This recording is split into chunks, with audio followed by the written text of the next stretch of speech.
Բարձր դատարան շնորհակալություն հնարավորություն ընձեռնելու մասին ներկայացնել դիրքորոշումը։ Որպեսզի ավելի պատկերավոր լինի ինչի մասին է խոսքը, գործընկերս ներկայացրեց մի իրավիճակ, երբ բոլոր քաղաքական ուժերը պատրաստվում են խաղալ ֆուտբոլ։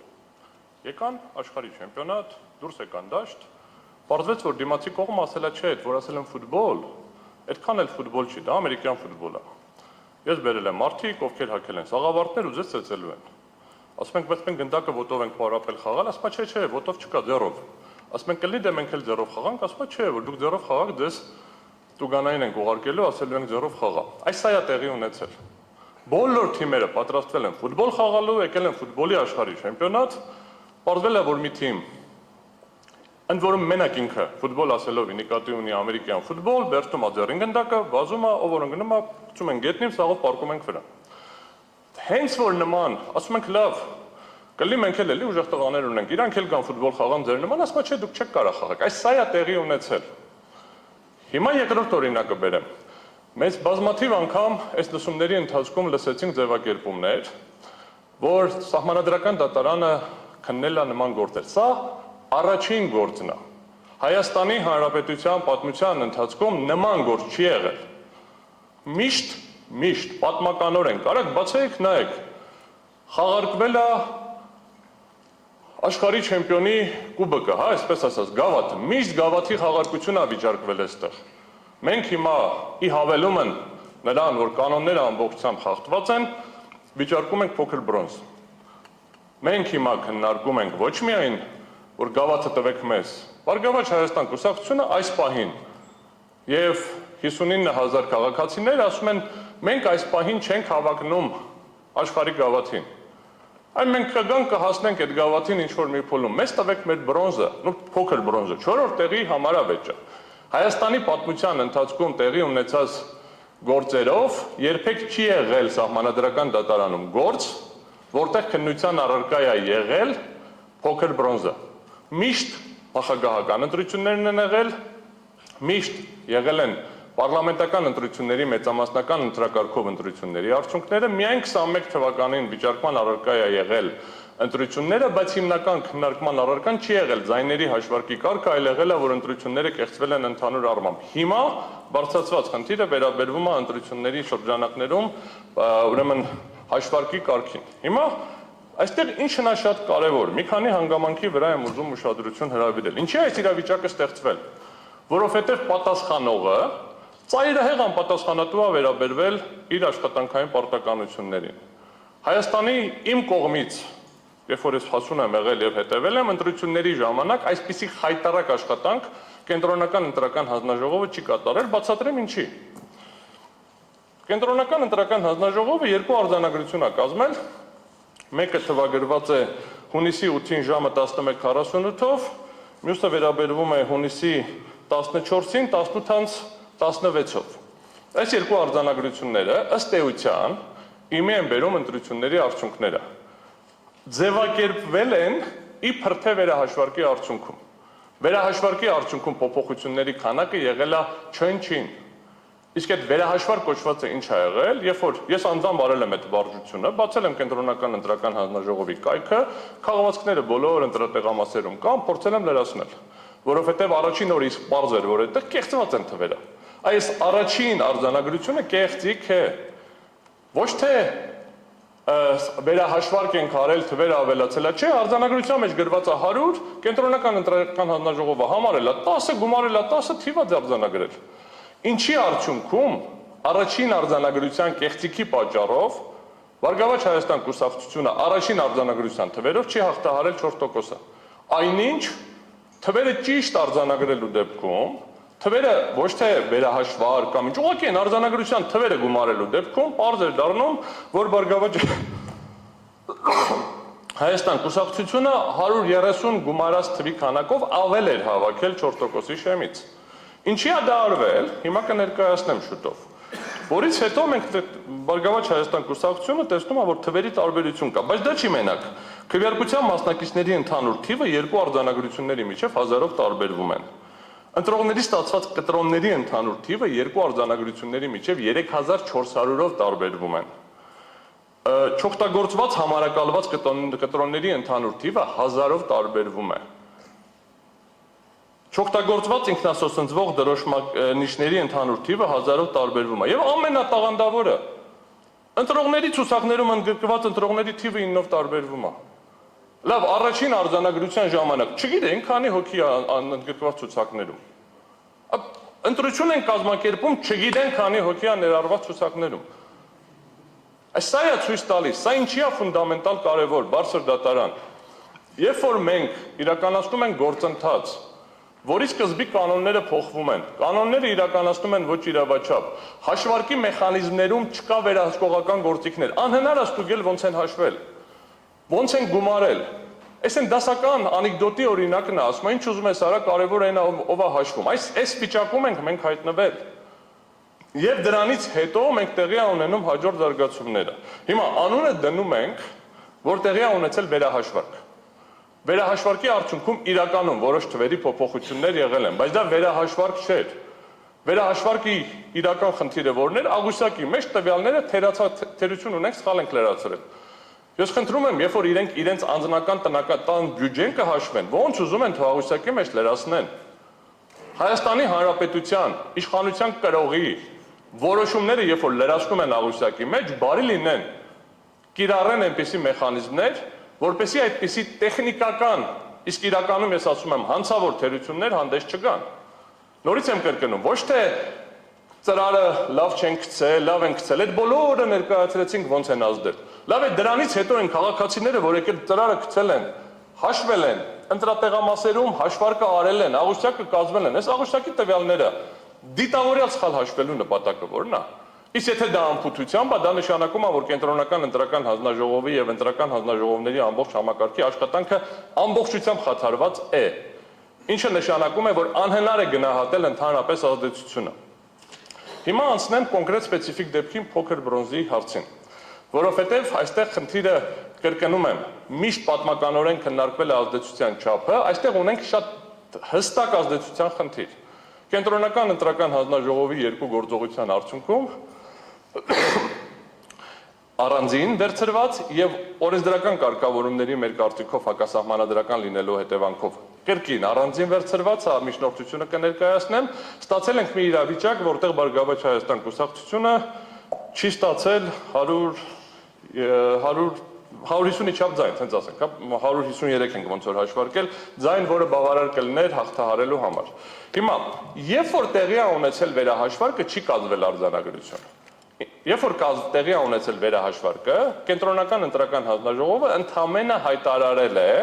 որ վերահաշվարկի արդյունքում այս կուսակցությունների ձայները փոփոխվեցին հետևյալ կերպ, այսինքն այսքան ավելացավ, այսքան պակասեց։ Ներողություն եմ խնդրում։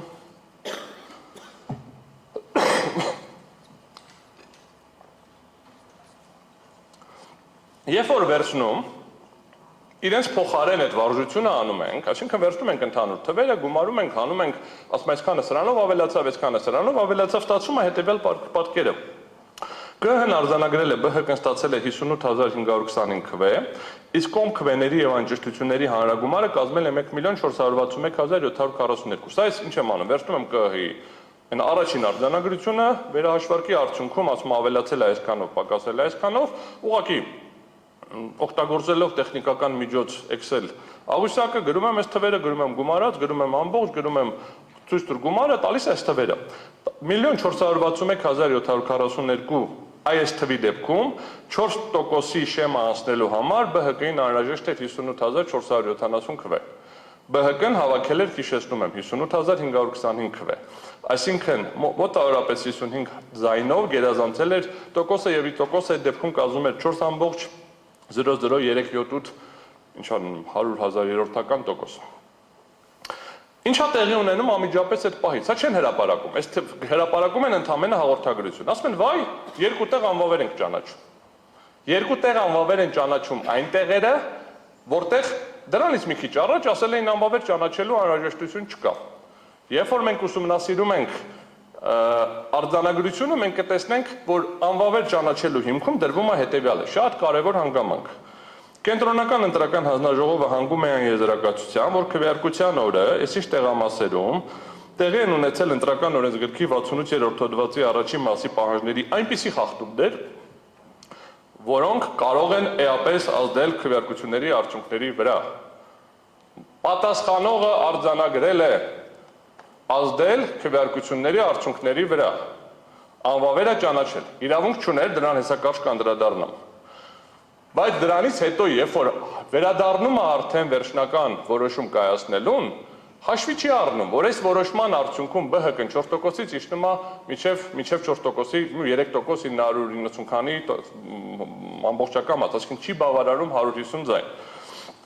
Բարձր դատարան, այստեղ անհրաժեշտ եմ համարում ուշադրություն հրավիրել հետևյալի վրա։ Առաջին արգումենտը, որը մենք ներկայացրել ենք գրավոր, վերաբերվում էր նրան, որ ԿԸՀ-ն իրավասություն չուներ ընդունել 254A եւ 255A որոշումները։ Դրանք բողոքարկվել են դատարան, դատարանը հայցերը մերժել է, բայց ես հիմա կներկայացնեմ հիմնավորումներ, որ 48.1 հոդվածը այն մեկնաբանությամբ, ինչով որ կիրառել են դատարանը, եթե մենք ընդունենք, որ այդ մեկնաբանությունը իրավաչափ է, ապա դա հակասահմանադրական է։ 48.1 հոդվածը, պրիմ 1 հոդվածը իրավունք է տալիս վերանայել որոշումները։ Իսկ այնտեղ եղել է մեկ որոշում, այդ որոշումը եղել է չի ազդել ընտրությունների վրա, եւ իրավունք ուներ որոշում ընդունել, ասել ազդել է ընտրությունների վրա։ Հանձնաժողովը վավեր չի ճանաչել ընտրության արդյունքները։ Ընտրության արդյունքները վավեր ճանաչելու ընդհանրապես ընթացակարգ չունեն։ Եվ հետևաբար խոսքը գնում է ընտրատարածքայինի մասին։ Հետևաբար կենտրոնական ընտրական հանձնաժողովը այդ որոշումը փոխելուց հետո վերջնական արդյունքներին պարտավոր էր անդրադառնալ արդեն երբ որ իմի էր բերում ընտրության արդյունքները ամբողջ Հայաստանի Հանրապետության տարածքում։ Սա առաջին արգումենտ։ Եթե ամեն դեպքում կլինի պնդում, որ դատարանի որոշում կա, այդ դատարանի որոշումը հաշվի առնեք, ես կասեմ շատ լավ։ Դատարանի որոշումը դուք էլ հաշվի առնեիք, որովհետև դատարանը ուղղակիորեն գրել է կենտրոնական ընտրական հանձնաժողովն ազգային ժողովի ընտրության արդյունքների ամփոփման փուլում ստիպված է լինելու, վերջնականը ուժի մեջ համտած բողոքարկման ենթակա չի, ստիպված է լինելու իր որոշմամբ արձանագրված խախտումների լույսի ներքո ընդունել որոշում առանձին ընտրական տեղամասում վերաքվեարկություն անցկացնելու մասին։ Խնդրեմ, պարտադիր էր, բարի լինեիք իրականացնեիք այդ գործառույթը։ Հիմա առաջին արգումենտը վերաբերվում է նրան, որ կենտրոնական ընտրական հանձնաժողովը իրավունք չուներ ընդհանրապես վերանայել։ Եթե մենք դիտարկենք, որ իրավունք ուներ, ապա 48.1 հոդվածը ըստ էության խաթարում է սահմանադրությամբ նախատեսված այն դրույթը, որ գործում է ընտրական հանձնաժողովների համակարգ եւ դրանց լիազորությունները սահմանում են օրենքով եւ ընտրությունների արդյունքները մի տեղամասում անվավեր ճանաչելու լիազորություն կենտրոնական ընտրական հանձնաժողովին տրված չի։ Երրորդ խնդիրը, որը բարձրաձայնում ենք, վերաբերվում է նրան, որ չի կարող Բարգավաճ Հայաստան կուսակցությունը եւ 58.500-ից ավել քաղաքացիներ տուժեն, որովհետեւ պետական մարմինը չի կարողացել իրականացնել իր պարտականությունները։ Չի կարողացել իրականացնել իր պարտականությունները այն ժամանակ, երբ որ այդ տարածքում գտնվող մարդիկ բարձրաձայնել են, որ ամբողջ գիշերը զինվորականներ են շարունակում մուտք գործել ընտրատեղամասեր, որովհետև պաշտպանության նախարարությունը չի ապահովել, որ զինվորները ժամանակին գան ընտրատեղամաս եւ իրականացնեն իրենց ընտրելու իրավունքը։ Ես չգիտեմ նույնիսկ ինչքան զինվորներ դեռևս չեն կարողացել գան, որովհետև իրենց որոշել են ժամը 9-ին բերել ընտրությունների միգուցե։ Մի խմբին էլ միգուցե որոշել են ժամը 10-ին եւ 11-ին բերել։ Համապատասխանաբար այս ամբողջը հաշվի առնելով գալիս ենք այն եզրահանգման, որ կենտրոնական ընտրական հանձնաժողովը իրավունք չուներ այդ որոշումը կայացնել, անվավեր ճանաչել տեղամասում։ Հիմա բայց շարունակությունը կայացրել է։ Ինչ հետևանք պետք է տեղի ունենա այդ ժամանակ։ Այդ հարցին պատասխանում է 101-րդ հոդվածը։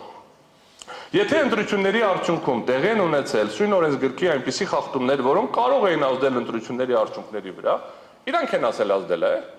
Ես չեմ ասում, իրանք են ասել ազդել է։ Ապա կենտրոնական ընտրական հանձնաժողովը որոշում է ընդունում առանձին ընտրական տեղամասերում վերաքվեարկություն անցկացնելու մասին, եթե այդ միջոցով հնարավոր է շտկել այդ խախտումների հետևանքները։ Բարձր դատարան ամենասկզբում գործընկերները միասնության թևերից երբ որ ներկայացնում էին կասեցնելու միջնորդություն, երկրորդ որոշումը, բարձր դատարանը հստակ նշեց, որ ոնց որ կդիտեք դա էլ են քննարկել։ Ուրեմն երկու որոշումներից ոչ մեկում անդրադարձ չի կատարվել անհնարինության մասին, որ անհնար է շտկել այդ միջոցով, որ այս կետը կիրառելի չի։ Ընդհանրապես ուղղակիորեն գրել են, անցել են, արձանագրել են, անցել առաջ։ Ոնց որ չի եղել։ ԿԸՀ-ն պետք է ներողություն։ ԿԸՀ-ն պետք է անդրադարձ կատարեր, արդյոք խախտումներն ազդել են արդյունքների վրա։ Ասել այո։ Երկրորդ հարցը, արդյոք հնարավոր է շտկել այդ խախտումները կոնկրետ ընտրատեղամասերում վերաքվեարկություն իրականացնելով։ Չի պատասխանել այս հարցին։ Մենք հարց ու պատասխանի ժամանակ կգնանք, գործընկերներս քննարկում են, որ Վահագն Հովակիմյանը դիրքորոշում ա գրել, դա որոշում չի։ Դա ԿԸՀ-ի դիրքորոշումը չի։ ԿԸՀ-ի սայթում կարան տարբեր բաներ գրեն, ոչ մի փաստաթղթում ԿԸՀ-ի կայքը չի հանդիսանում կենտրոնական ընտրական հանձնաժողովի որոշումների պաշտոնական հրապարակման հարթակ, որ նորությունների ձևով կարծիք գրելով դառնան դա հրապարակումներ։ Բարձր դատարան նույնն է, ոնց որ ես հիմա գամ, ասենք վերցնեմ բանը տեղեկագիրը, որտեղ հոդվածներ են գրում գիտական եւ Ձեզնից յուրաքանչյուրը կարող է ինչ-որ գիտական հոդված գրածրնի, ասեմ դե սահմանադրական դատարանի դիրքորոշումն է, չէ, դա գիտնականի դիրքորոշումն է, որը հրապարակվում է նաև այդ սահմանադրական դատարանի կայքում։ Եվ եթե նախորդ հարցի պատասխանը դրական է, այսինքն հնարավոր 5 րոպե։ Եթե նախորդ հարցի պատասխանը դրական է, ապա պետք է առանձին տեղամասերում նշանակվեր վերաքվեարկություն։ Եթե ոչ, անհնար էր, այն ինչ որ պարոն Հովակիմյանն է կարծում, դա էլ է լուծումը տրված, ամբողջ Հայաստանում վերաքվեարկություն։ Չի կարող լինել մի վիճակ, որ 4%-ը հաղթահարած քաղաքական ուժը կենտրոնական ընտրական հանձնաժողովի եւ ընտրական հանձնաժողովների թերի աշխատանքի արդյունքում ոնց որ մի հատ ձեռը ասում է խախտում անեմ, այն մյուս ձեռը գալիս է բռնում է, բայց տուժում է ԲՀԿ-ն արդյունքում։ Էսա խնդիրը բարձր դատարան, սա շատ պարզ մաթեմատիկական խնդիր է։ Ամփոփելով այս բաժինը պնդում ենք, որ կենտրոնական ընտրական հանձնաժողովը ընտրական օրենսգրքի 48.1 հոդվածի լայն եւ հակասահմանադրական մեկնաբանության արդյունքում իրեն վերապահել է ընտրատարածքային ընտրական հանձնաժողովի փոխարեն ընտրության քվեարկության արդյունքներն անվավեր ճանաչելու իրավասություն եւ դրանից հետո էլ երբ ակնհայտ է եղել, որ որոշումներն ազդում են ընտրությունների արդյունքների վրա, մինչեւ որոշումները պնդում են ԲՀԿ-ն ստանում էր 4%, այդ անունը դրել են վերաքվեարկություն, վերահաշվարկ, բայց վերահաշվարկ չէ։ Ուղղակիորեն շտկել են բաները, իրենց նախքին կատարած թերությունները անունը այդպես դնենք։ Արդյունքում չի ստանում հիմա այդ որոշումների վերաքվեարկություն նշանակելու կամ ընտրություններն ամբողջությամբ անվավեր ճանաչելու կամ ամբողջ Հայաստանում վերաքվեարկություն նշանակելու փոխարեն որոշում է ընդունել մանդատներ բաշխելու մասին գործընթացը բացառելով ԲՀԿ-ին։ Հիմա բարձր դատարան այս մի առանձին արգումենտ էր, ի հավելում են, որ պետք է ընտրությունները անվավեր ճանաչվեն, հիմա ինչ հետևանքի մասին է խնդիրը։ Սահմանադրական դատարանի մասին սահմանադրական օրենքը, երբ որ քննարկում է ընտրական վեճերը, 3 հնարավոր տարբերակ է տալիս անվավեր ճանաչելու դեպքում։ Ամբողջ Հայաստանում վերաքվեարկություն, մանդատների բաշխման այլ կարգ կամ երկրորդ փուլ։ Մենք ներկայացրեցինք, որ անվավեր պետք է ճանաչվի։ Այս ոնց որ այս մի կետներ եւ գործընկերները արդեն երկրորդ օրնա ներկայացնում են բոլորը տարբեր ուղղություններով, տարբեր խախտումներին, որոշները մեղադրում են նաեւ իմ ներկայացված ուժին, բայց արդյունքում ներկայացում են, որ եղել են այնպիսի խախտումներ, որ ընտրությունների արդյունքներում անհնար է որոշել անձանց քվեարկության իրական կամահայտնությունը։ Ուրեմն իշխանության կրողը ինչա ցանկացել, ով լինի իշխանության, այդ չեն կարողանում իմանալ, որովհետեւ սկզբից ենք ազդել, շղթայում կա հաշվարկի խնդիրներ, վերջում էլ իմի բերելով թվերը չգիտեմ ինչի սխալ են գումարում։ Հիմա բարձր դատարան այս պահին ես կխնդրեմ ընդմիջենք անցնեմ միջնորդությանը ու վերջին 3 րոպեն արդեն իմի կբերեմ ամբողջությամբ։ Հիմա բարձր դատարան, եթե թույլ կտաք միջնորդության տեքստը վերցնեմ,